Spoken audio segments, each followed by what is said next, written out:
अब सम्मान की चाह नहीं है, अभिमान की राह नहीं है, और अपमान की आह नहीं। अभिमान उसको रुला नहीं सकता है और सम्मान फुला नहीं सकता है, अभिमान दुखा नहीं सकता है। जिसके अंदर मान अपमान अभिमान सम्मान का कोई असर ही नहीं पड़ रहा है, वो हनुमान बन गया है और वही महान बन गया है और वही भगवान का बहुत बड़ा भक्त हो जाता है और वही मुक्त हो जाता है। निर्माण मोह, ये छोटा मोटा शब्द नहीं, निर्माण होना। ज्ञान के लक्षणों का वर्णन जब श्री कृष्ण अर्जुन से करते हैं तो कहते हैं अमानित्वम, ज्ञानी का प्रथम लक्षण है अमानित्वम।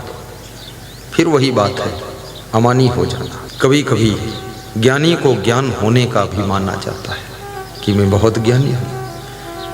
वही ज्ञान तारता है, बहुत सागर से पार करता है। लेकिन उसी ज्ञान का यदि अभिमान आ गया तो ज्ञान का अभिमान आपको डुबा देगा। ज्ञान नहीं ज्ञानेन सदृशम पवित्रम ये विद्यते। और अगर ज्ञान का अभिमान आया है तो इसका अर्थ यह है पूर्ण ज्ञान हुआ नहीं। अभिमान क्यों आया? क्योंकि ज्ञानी का पहला लक्षण अमानित्वम है, अमान होना, निर्माण होना, निरभिमान होना। ये फर्स्ट लक्षण है ज्ञानी का। अमानित्वम आदम्भित्वम, दंभाचरण न करना, दंभ में न फंसना, दिखावा न करना। आदम्भित्वम अहिंसा शांति आर्जो, अहिंसा धर्म का पालन करना, जीवों पर दया करना, मानसिक शारीरिक आदि किसी प्रकार से जीवों को न सताना। सर्वे भवंत सुखिना सर्वे संत निरामयः के फार्मूला को लेकर चलना। उदार चरिता नाम तो वसुधैव कुटुंबकम का सिद्धांत अपनाना। अयम निजः परोवेति गणना लघु चेत साम, इस क्षुद्र भावना से ऊपर उठना। आज मेरे पास एक संत आया, शैलेश दास नाम, खड़े हो जाओ। बड़ी भारी बात कह रहा था। हमने कहा कल सेवा किया तुम सब लोगों ने, थक गए होंगे। बोले थके नहीं गुरुजी, क्योंकि ये तो अपना कार्य किया, इसमें थकान किस बात की है। सब भक्त आएंगे, संत आएंगे, अतिथि आएंगे, उनके लिए हमने व्यवस्था जमाई है। वास्तव में जब तुम श्रद्धा से सेवा करते हो तो सेवा करने के बाद थकान नहीं आती है, फिर आपके मुखमंडल पर ताजी मुस्कान आती है, ताजी मुस्कान आती है। बैठो। बोलो मंडल सांसद शैलेश कुमार मंडल भागलपुर के, उनके यहाँ मैं एक बार 5 दिन रुका भागलपुर के भवन में, और एक बार राघवपुर के गांव के भवन में 1 दिन रुका, और दिल्ली में 10 दिन रुका उनके यहाँ। उनकी वाइफ विधायिका है, वह सांसद। तो उनकी वाइफ स्वयं किचन में जा कर के सब देख रेख करना, बनाना, विशेष सफाई रखना नाश्ता में, और हमेशा खुश रहना। तो मैंने पूछा एक दिन, 10 दिन हो गए आपके यहाँ रहते रहते, सांसद जी को थकान आ रही क्या? बोले थकान नहीं, मन ये होता है आपको हमेशा के लिए रख लूं, पड़ोस में एक और मकान बना दूं, उसमें आप रहें। और हमने कहा ये विधायिका जी, ये तो बहुत मेहनत किया है इन्होंने। बिहार के जितने नाश्ता होते हैं सभी प्रकार के नाश्ता 10 दिन में बना डाला। तो हमने कहा बहुत गजब की बात है, विधायिका होकर। उनको बड़ी खुशी होती थी। जहाँ प्रेम भाव होता है, सेवा करने में खुशी मिलती है। आपके घर के जो बुजुर्ग लोग हैं, उनकी सेवा करने में आपका मन प्रसन्न होना चाहिए, क्योंकि सेवा ही वह सीढ़ी है जिसके माध्यम से मनुष्य अपने जीवन को धन्य बनाता है। और याद रखना, पशु पक्षियों की सेवा करना आसान होता है, क्योंकि वे कुछ बोलते नहीं, तर्क नहीं करते, नोक झोंक नहीं करते। इंसान की सेवा बड़ी कठिन होती है, क्योंकि इंसान बोल देता है कि इसमें नमक कम है, ज़्यादा है, मिर्चा ज़्यादा है, कम है, हल्दी ज़्यादा है। तो सेवा करने वाले का मन थोड़ा रूठ सकता है, टूट सकता है। उसको लगता है रोज नोक झोंक निकालते हैं, मैं नहीं करूँगा। जिस व्यक्ति में सहनशीलता होगी, नम्रता होगी और अथाह प्रियता होगी, वो व्यक्ति सेवा कर सकता है। लोभी मोही अभिमानी सेवक पद पाना क्या जाने, उन्नति का साधन सेवा है, उन्नति का साधन सेवा है। जिससे ही आत्म शुद्ध होती, पर लोभी मोही अभिमानी सेवक पद पाना क्या जाने, सेवक पद पाना क्या जाने।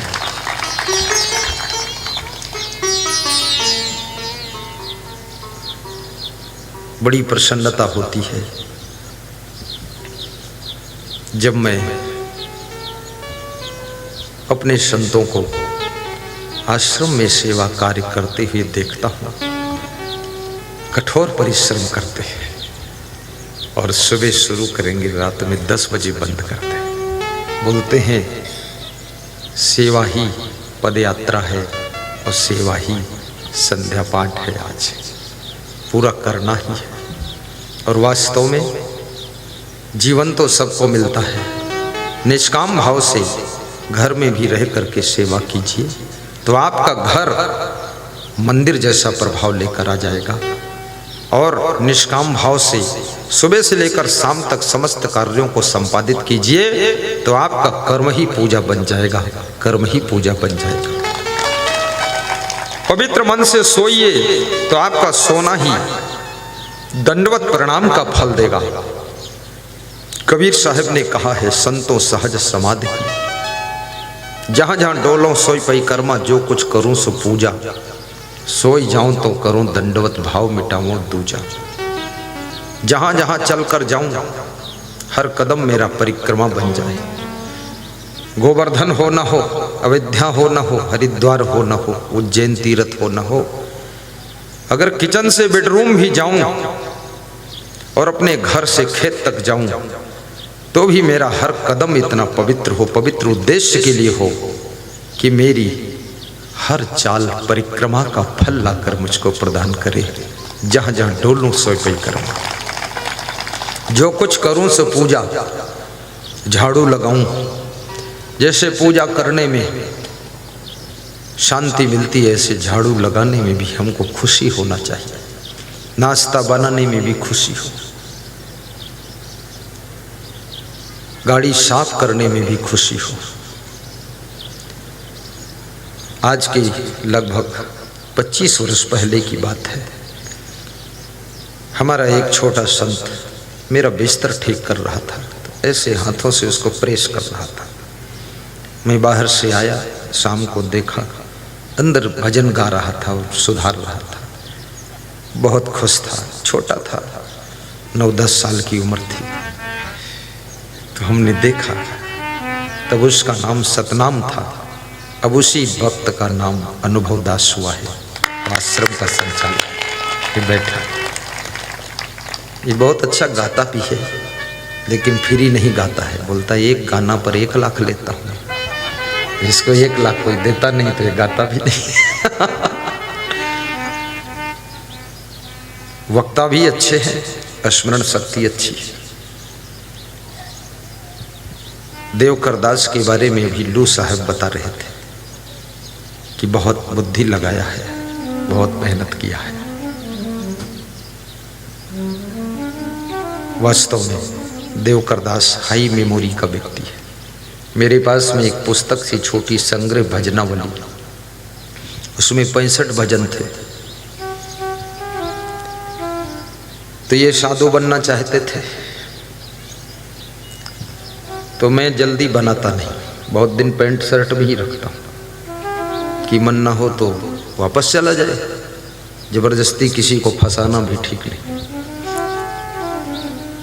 पैजामा कुर्ता में भी रखता हूँ, खूब इच्छा हो जाए तब बने। तो उसकी इच्छा ज़्यादा थी और मैं ड्रेस चेंज नहीं कर रहा था। तो कई बार निवेदन किया, तो एक दिन मैंने कहा कि ये पुस्तक पूरी याद करके सुना दोगे, उसी दिन तुमको भेष चेंज कर दूंगा, ड्रेस चेंज कर दूंगा। तो 65 भजन 2 दिन में याद करके सुना दिया। एक ही दिन में 35 याद करके लाया।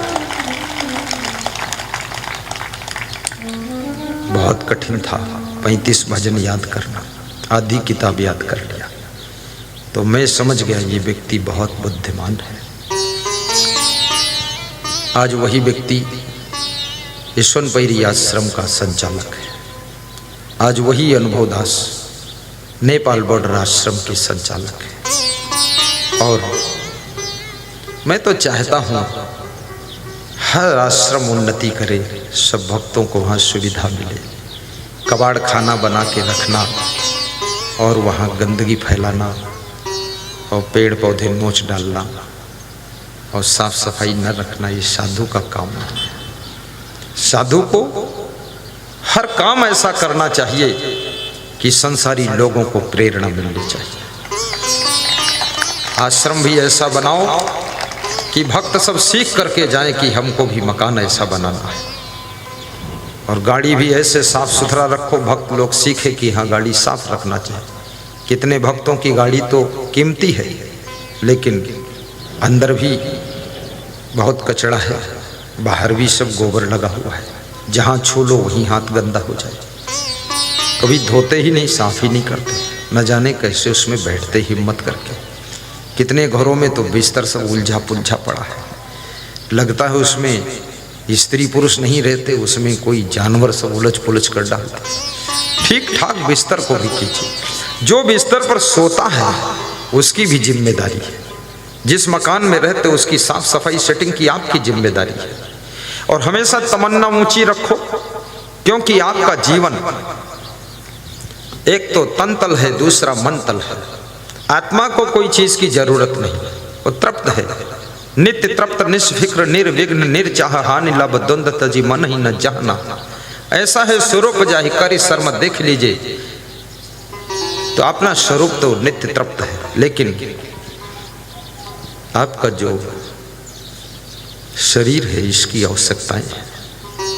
भोजन चाहिए, कपड़ा चाहिए, चप्पल जूता चाहिए, मकान चाहिए, रजाई चाहिए, मच्छरदानी चाहिए, नाश्ता भी चाहिए, मोबाइल भी चाहिए, संसार में बात भी करना पड़ेगा। तो ये सब करने के लिए कैसे होगा? अपने आप को पहले योग्य बनाइए,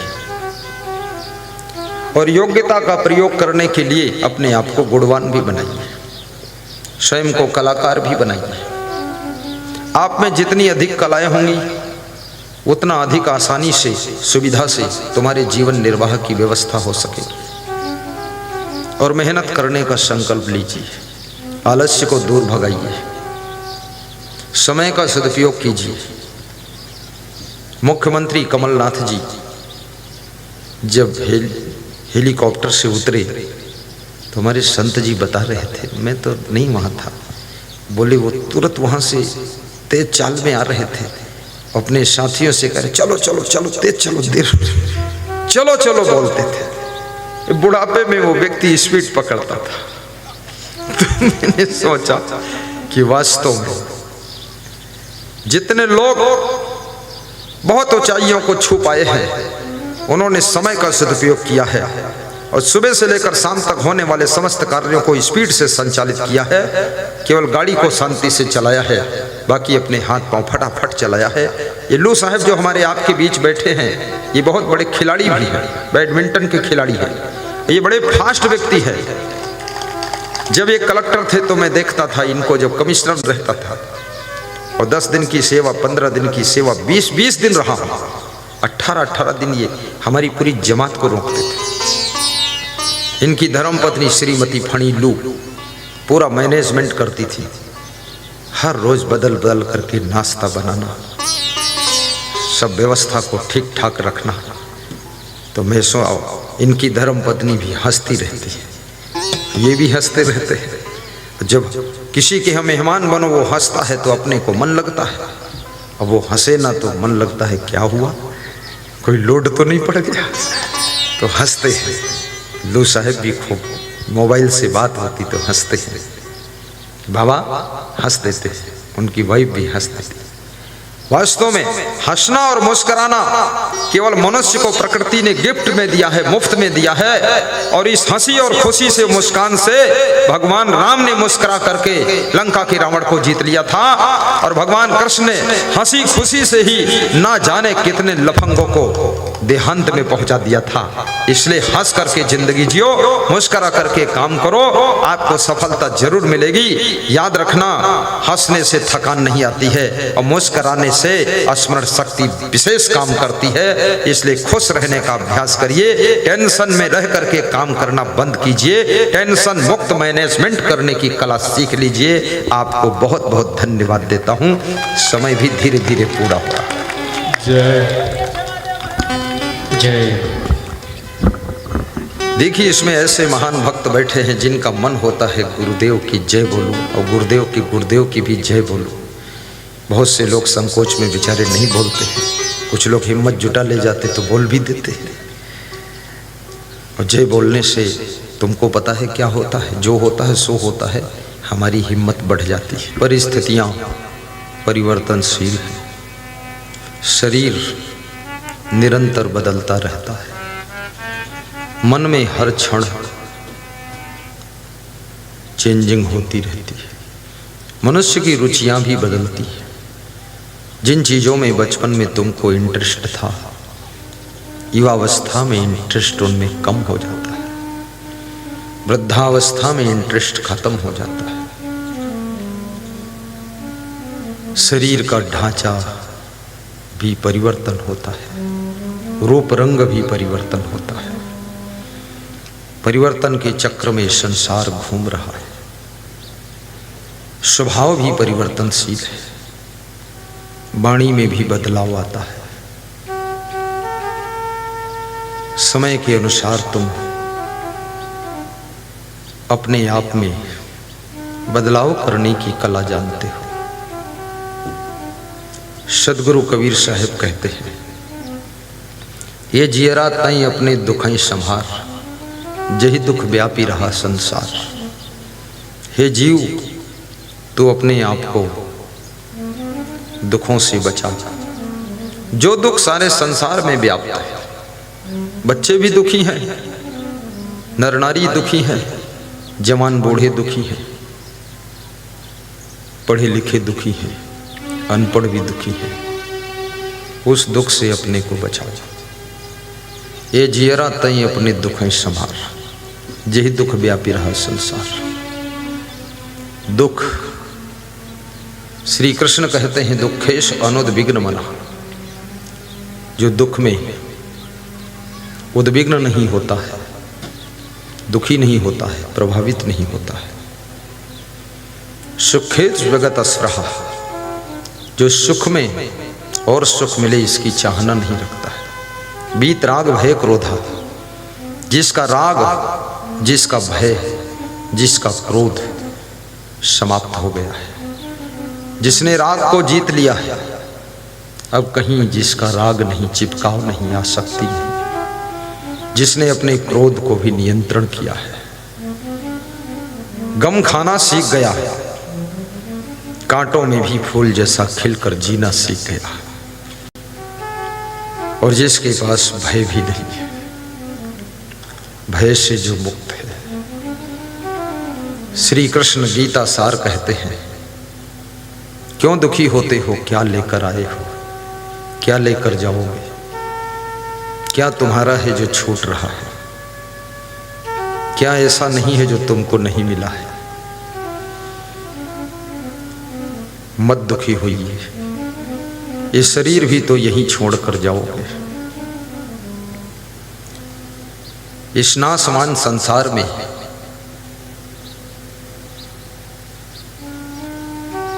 मोह ममता करके इतना दुखी क्यों होते हो। ये हाथ, ये शरीर भी साथ नहीं जाता है। सिकंदर बादशाह मरने से पहले उसको कुछ कुछ ज्ञान हुआ। ज्यादातर लोग जब मरने के निकट पहुंचते हैं तो उनको ज्ञान होने लग जाता है। जानकारी तो पहले से थी, लेकिन आचरण में नहीं उतर रहा था। अब ज्यों ज्यों मौत निकट आ रही है त्यों तो ज्ञान की बातें लोग करने लग जाते हैं। बूढ़ों के पास बैठिए तो बस इतना ही बताते हैं, संसार में कुछ नहीं है। बोलते बस अब मरना है और क्या है। जब जवान थे खूब बीड़ी सिगरेट सुट पीते थे, तब पूछो आप उनसे तो बोले जो कुछ है सब बीड़ी सिगरेट में ही है। खूब मांस मछली खाया, खूब मुर्गा खाया, खूब दारू पिया, जितने कर्म जगत में हीने वो सब हैं उन्होंने कीने। अब बुढ़ापे जब कब्र में एक पैर लटका दिया तब प्रवचन सुना रहे कि संसार में कुछ नहीं है। तेरा प्रवचन कौन सुनेगा? तेरी पत्नी भी जानती है कुछ नहीं वाला ये है ही नहीं, है तो सब कुछ मानता था। और तेरे बेटे भी समझते हैं कि नालायक पक्का है, पलता कुछ नहीं है। अपना तो खूब मजा भोग लिया, हमको बताता कुछ नहीं। उसका ज्ञान कोई लेने वाला नहीं, कौन लेगा? संसार में कुछ नहीं, संसार में जो है सो है, कुछ नहीं है ऐसा भी कहना गलत। ये तो उस व्यक्ति के शब्द हैं जो घोर निराशा में डूबा हुआ व्यक्ति है। संसार में सत्संग भी है, ज्ञान भी है, भक्ति भी है, प्रेम भी है, सेवा भी है। संसार में सुविधा भी है, धन भी है, दौलत भी है, परिवार भी है, समाज है, सब है। लेकिन जैसा है वैसा उसको समझो तो दुख नहीं होगा। यथार्थ ज्ञान, स्वामी अड़गड़ानंद जी ने यथार्थ गीता लिखा है।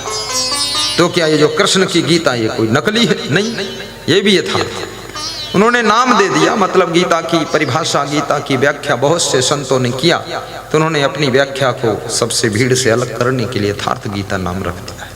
बाकी है सब यथार्थ ही, उसमें कुछ अलग नहीं है। तो जीवन में यथार्थ का बोध हो जाए, सत्य का बोध हो जाए, जैसा संसार है वैसा इसका ज्ञान हो जाए, ये समझ में आ जाए जैसा है। और रस्सी को सांप समझोगे, रस्सी सांप बन नहीं सकती, लेकिन अगर तुमने सांप मान लिया और अंधेरा है तो रस्सी को देखकर तुम डर जाओगे। उतना ही डरोगे जितना सच्चे सांप से डर लगता है। रस्सी का सांप झूठा लेकिन डर सच्चा, और डर में जो पसीना निकलेगा वो पसीना भी सच्चा, और डर के भागोगे तो भागना भी सच्चा, और गिरोगे गिरना भी सच्चा, और हाथ पांव में चोट लगेगी वो भी सच्चा, लेकिन रस्सी का सांप झूठा। ऐसे ही झूठे संसार को जब तुम सच्चा मान लेते हो तो रस्सी के सांप वाली दशा तुम्हारी होती है, दुर्दशा तुम्हारी होती है। रस्सी के झूठे सांप को सांप मत मानिए, संसार में जो जैसा है उसको वैसा मानिए और समझिए, तो आपको दुख नहीं होगा, भय नहीं होगा, कोई तकलीफ नहीं होगी।